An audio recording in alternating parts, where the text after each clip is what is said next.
In the quiet gallery of the human experience, There hangs a mirror that is not made of silvered glass or polished obsidian, but of the very fabric of awareness itself. We often walk through this gallery with a hurried confidence, glancing at the surfaces of our lives and assuming that because we see a reflection, we have truly seen ourselves. This is the great threshold of the mirror test of consciousness, not the rudimentary biological test of a mark on the forehead recognized by a primate or a dolphin, but a deeper, existential interrogation of the soul.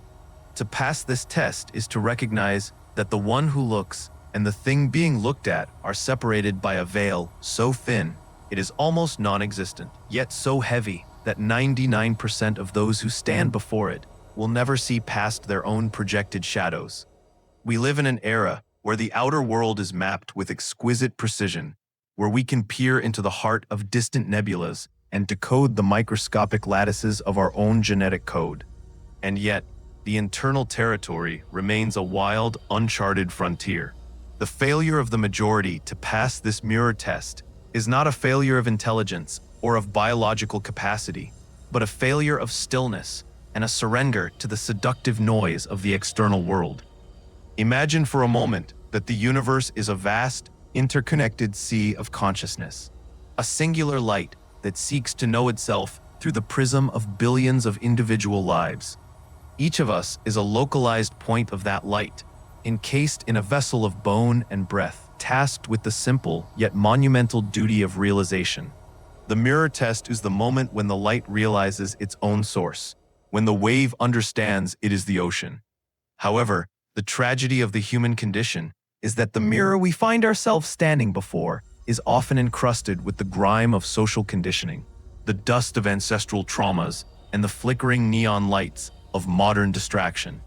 We do not see our true essence. We see the me that has been carefully curated by a lifetime of survival. We see the parent, the worker, the lover, the victim, and the victor, each a mask, each a layer of paint applied to a canvas that was meant to remain pure. Because these masks are so convincing, and because they are reinforced by the gazes of everyone else standing in the gallery, we mistake the costume for the actor. We become so enamored with the reflection that we forget the silent, invisible witness standing behind the eyes, the one who does not change even as the reflection ages and fades. This failure is not a localized incident, but a cosmic drift. From the moment we are born into this density, we are taught to look outward. We are rewarded for our ability to manipulate the world outside the mirror, to accumulate objects, to win accolades, and to navigate the complex social architectures that provide us with a sense of safety. The mirror, therefore, becomes a tool for vanity rather than a portal for enlightenment. We use it to adjust the mask, to ensure the persona is presentable, and to confirm that we fit within the frame that society has provided for us.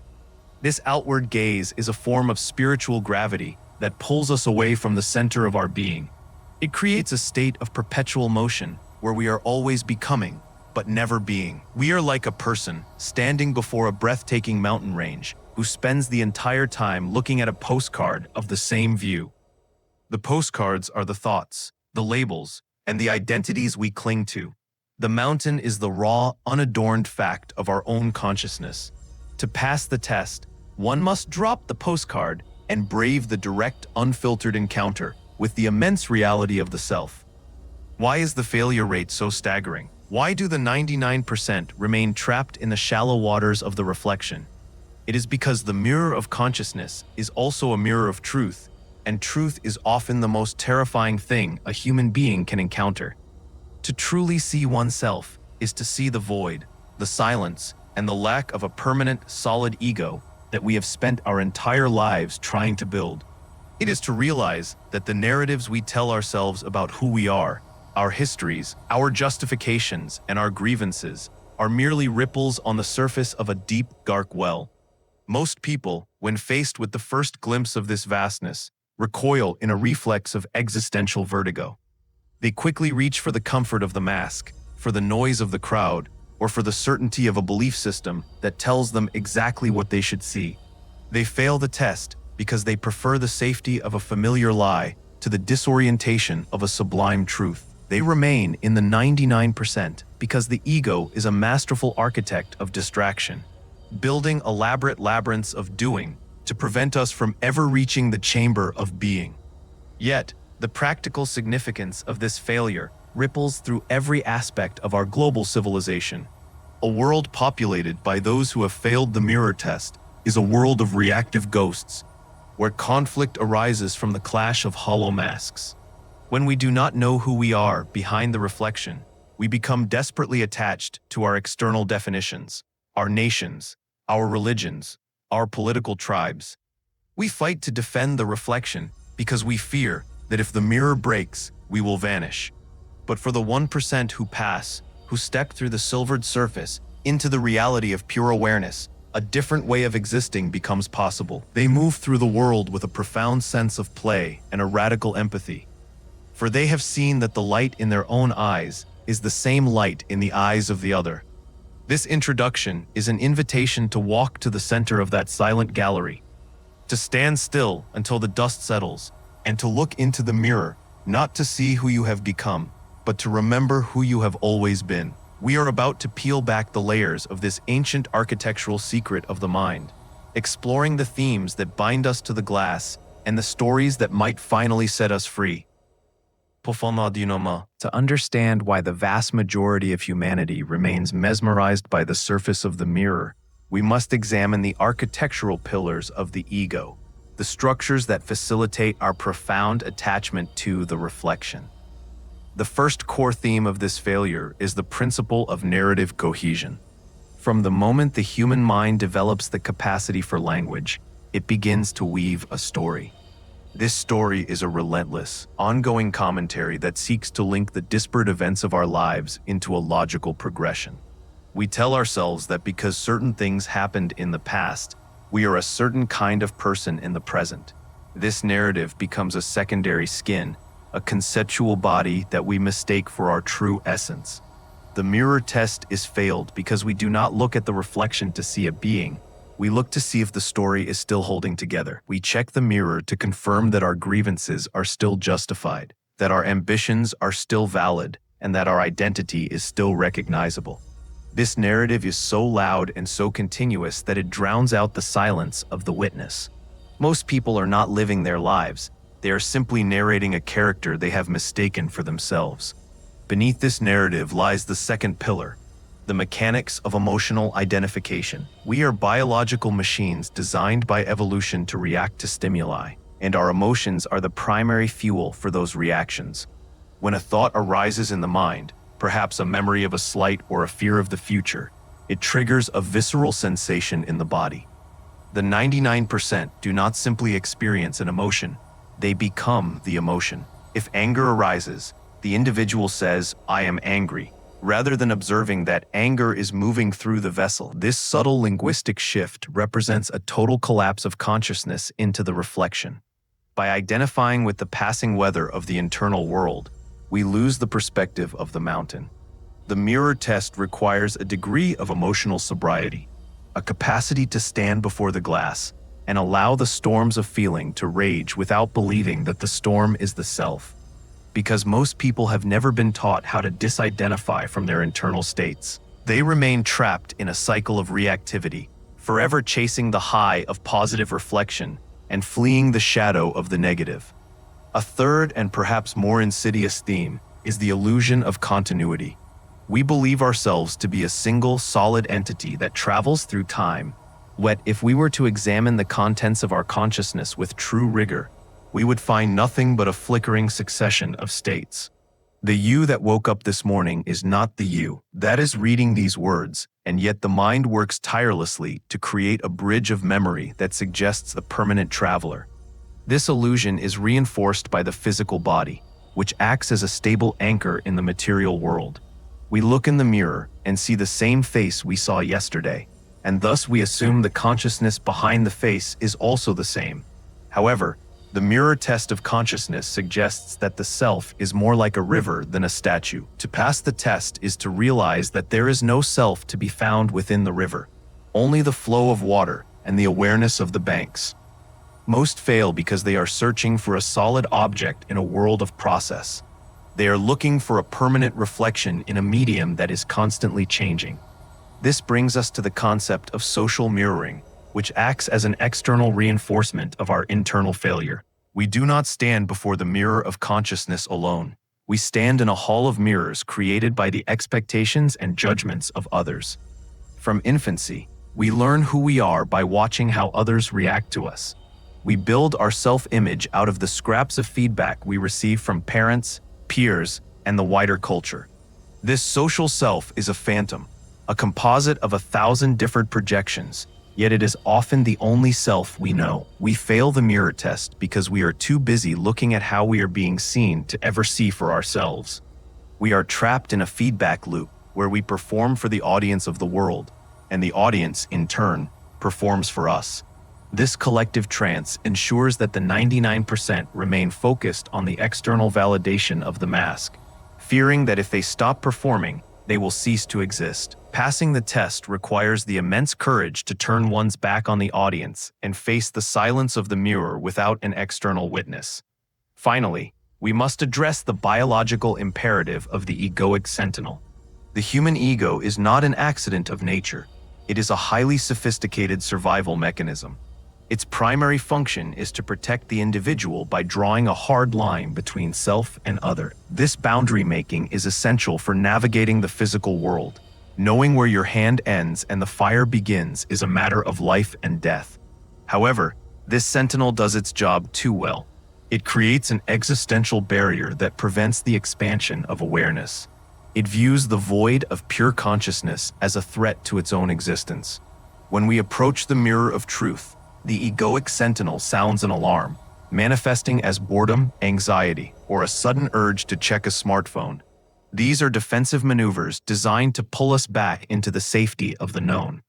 The majority of people fail the test because they mistake the sentinel's alarm for a genuine warning of danger, rather than a sign that they are approaching the threshold of freedom.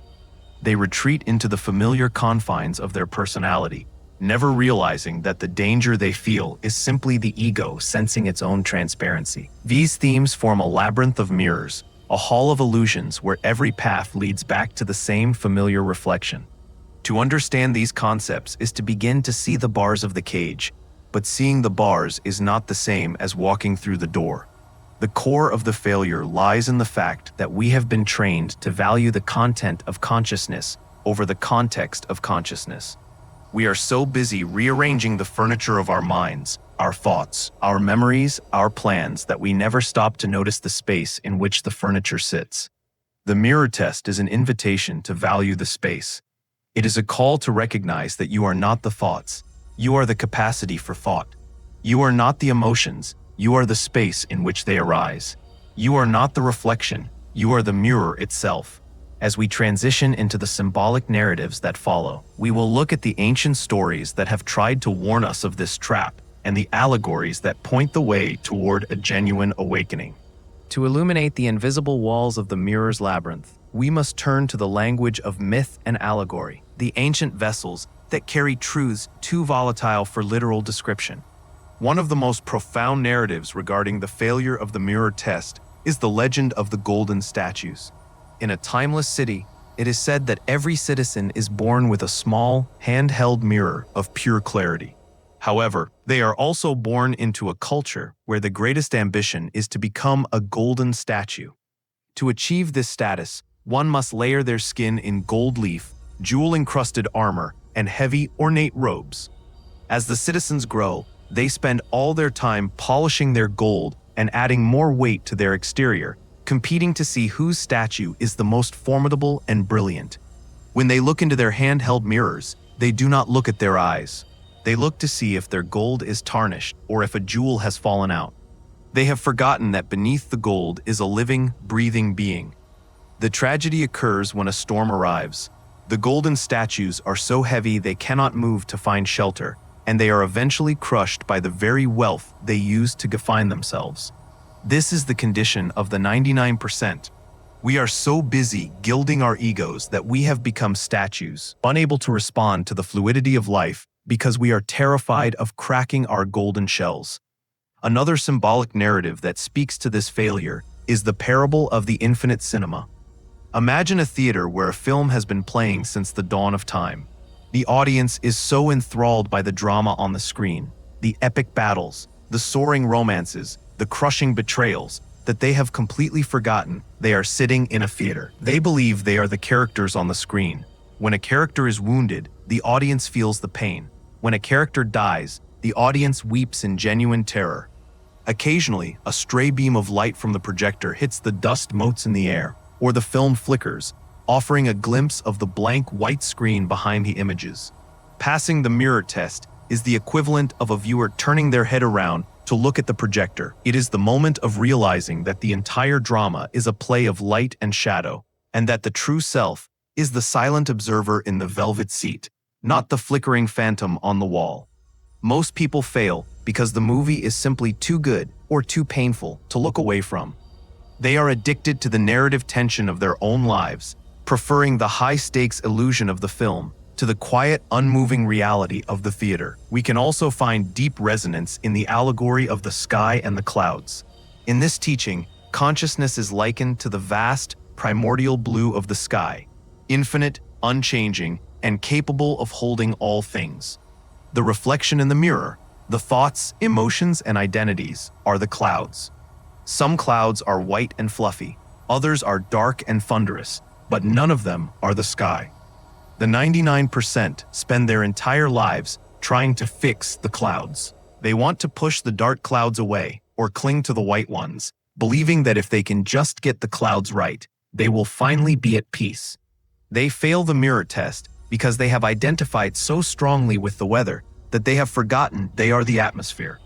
When a storm comes, they think the sky is broken. To pass the test is to realize that no matter how violent the storm, the blue sky is never actually touched by the rain. It is the realization that you are the space in which the weather happens, a realization that brings a peace that is not dependent on the conditions of the reflection. Consider the story of the diver and the pearl. A diver plunges into the dark, crushing depths of the ocean in search of a fabled pearl of self-knowledge. As they descend, the pressure increases and the water becomes murkier. To survive, the diver must wear a heavy suit and carry oxygen tanks, the tools of the ego. However, as they reach the bottom, they find a forest of kelp that looks like 1,000 different mirrors. Each mirror shows the diver a different version of themselves, a hero, a coward, a success, a failure. Most divers get distracted by these mirrors. They spend their limited oxygen arguing with the reflections or trying to polish them. They never reach the actual pearl, which lies in the silt beneath the mirrors, inconspicuous and unadorned. The pearl is the I am that precedes all adjectives. Most fail the test because they are seduced by the I am this or I am that, never realizing that the adjective is the very thing that obscures the pearl. They surface empty-handed, convinced that the mirrors were the treasure, only to wonder why they still feel a hollow ache in their chest. Finally, there is the ancient motif of the labyrinth of echoes. In this myth, a traveler enters a cave where every whisper is magnified and returned 1,000-fold. The traveler says, "I am lonely," and the cave roars back, "Lonely, lonely, lonely." The traveler hears the echo and thinks it is a voice from the darkness, a confirmation of their state. They begin a conversation with their own echoes, eventually becoming convinced that the cave is populated by a host of unseen entities, enemies, judges, and gods. They fail the mirror test because they do not recognize their own voice. They have mistaken the reverberations of their own mind for the reality of the world. To pass the test is to fall silent. In the silence, the echoes die away, and the traveler realizes they have always been alone in the cave, and that the monsters they feared were merely the sound of their own breath hitting the stone. The 99% are lost in the roar of their own mental echoes, trapped in a hall of sonic mirrors where they are both the prisoner and the jailer. These narratives serve as maps for the territory beyond the glass. They suggest that the failure is not a lack of effort, but an effort directed in the wrong direction. We are trying to solve the problem of the reflection by changing the reflection, which is as futile as trying to clean a mirror by wiping the face of the person looking into it. The symbolic path requires a total surrender of the gold, a turning away from the cinema screen, and a recognition of the blue sky behind the clouds. It is a path of subtraction rather than addition. As we move into the practical integration of these truths, we must look at how one actually begins to dismantle the statue and quiet the echoes in the midst of a world that demands we keep polishing and keep shouting. To transition from the ethereal heights of allegory to the concrete reality of a Tuesday morning requires a bridge made of conscious action. Passing the mirror test is not an event that occurs in a vacuum of meditation. It is a lived practice that must be integrated into the very machinery of our daily existence. The first step in this practical integration is the development of the observer self, a mental faculty that acts as a neutral witness to the internal drama. In the real world, this looks like the practice of the 5-second gap. When a coworker offers a stinging critique or a loved one triggers an old insecurity, the 99% react instantly from the reflection. They defend the mask. Practical integration, however, involves creating a deliberate pause between the stimulus and the response. In that gap, you look at the mirror of your mind and name the cloud. There's a feeling of inadequacy arising. By naming the feeling rather than being the feeling, you reclaim the territory of the sky. You are no longer the reflection being moved by external hands. You are the mirror, witnessing the movement without being defined by it. This shift in awareness has profound implications for our professional lives and the way we handle the modern epidemic of burnout. Much of our exhaustion stems from the relentless effort required to maintain a successful reflection. We are constantly adjusting our digital personas, our career trajectories, and our social status to ensure the mirror reflects a version of ourselves that we find acceptable. When we begin to pass the mirror test, we realize that the professional persona is a tool, not a truth. This allows for a state of dispassionate excellence. You can work with immense focus and creativity because your self-worth is no longer on the line. If a project fails, the reflection changes, but the mirror remains intact. This detachment actually leads to higher performance, as the energy previously spent on anxiety and image management is redirected into the task at hand. You become like a master actor who can inhabit a role fully, precisely because they know, at the end of the day, they can take the costume off. In the realm of human relationships, passing the mirror test transforms the nature of love from a transaction of reflections into a communion of presence.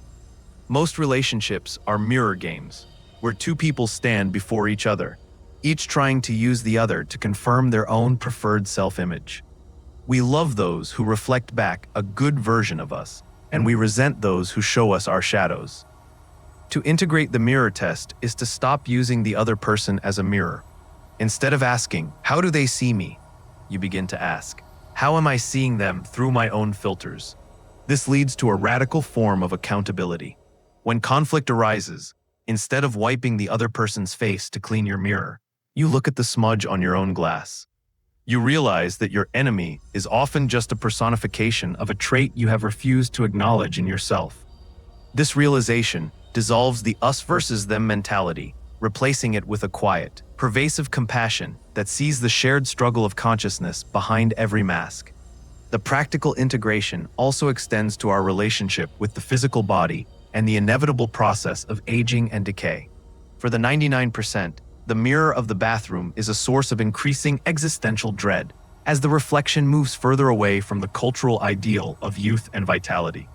However, for the 1% who have passed the internal test, the aging of the body is seen as the clearing of the glass. As the physical form becomes more fragile, the ego's ability to maintain its grand illusions often weakens.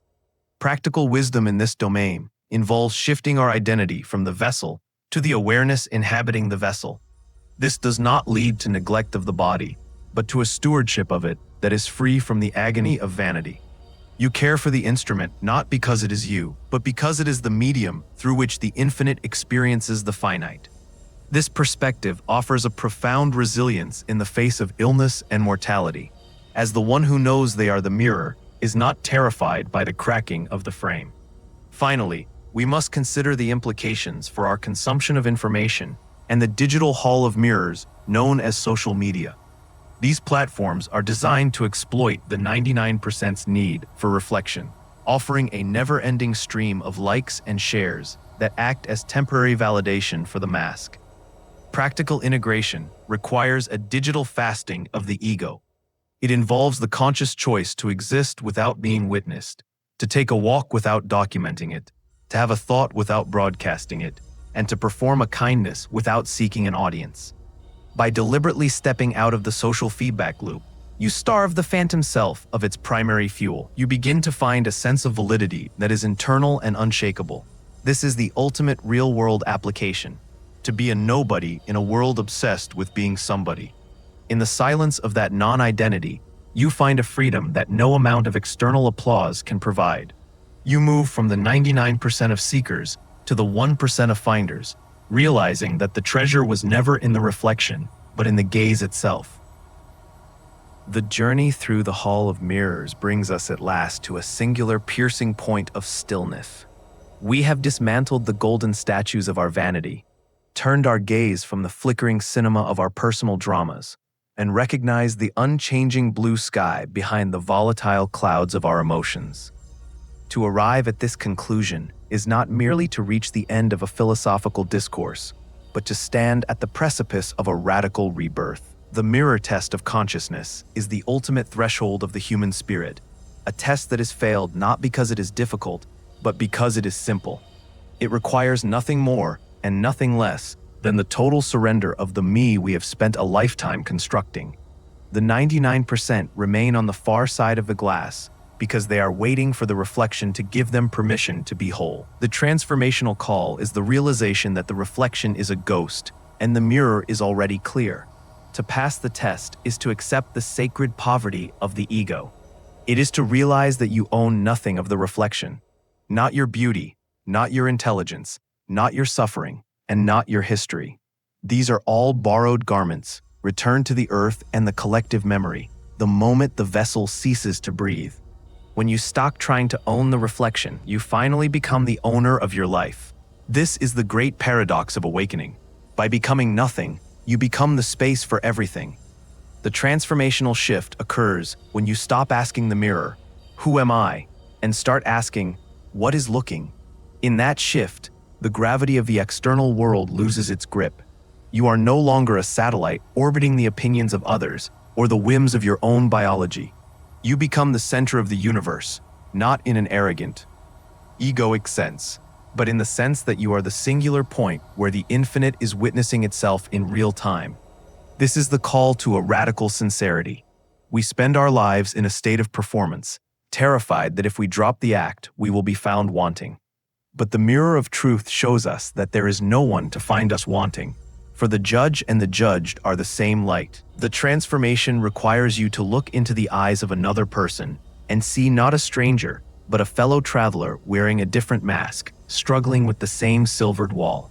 It calls you to move through the world with a lightness of being, where you can participate in the high drama of human life with total commitment, while simultaneously knowing that none of it is ultimately real in the way we once believed. You become a conscious actor in the cosmic play, able to weep, laugh, and love with a depth that was previously impossible, because you are no longer afraid of the final curtain. The invitation now is to take this realization into the silence of your own heart. Do not look for the 1% in the halls of power or the pages of history.